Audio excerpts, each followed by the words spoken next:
شروع کرتا ہوں اللہ کے نام سے جو بڑا مہربان اور نہایت رحم کرنے والا ہے۔ حضرت عبداللہ بن عمر رضی اللہ تعالیٰ عنہ بیان کرتے ہیں،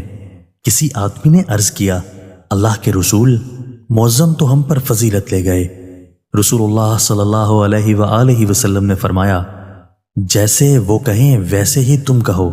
بس جب تم جواب دینے سے فارغ ہو جاؤ تو اللہ سے مانگو،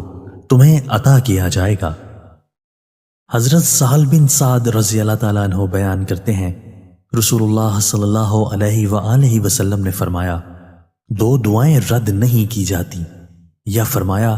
کم ہی رد کی جاتی ہیں، اذان کے وقت کی جانے والی دعا اور گھمسان کی لڑائی کے وقت کی جانے والی دعا، اور ایک روایت میں ہے بارش کے وقت کی جانے والی دعا، لیکن دارمی نے بارش کے وقت کا ذکر نہیں کیا۔ دوستو، اللہ تعالی ہمیں ان احادیث مبارکہ پر عمل کرنے اور اپنی زندگیوں کو سنوارنے کی توفیق عطا فرمائے۔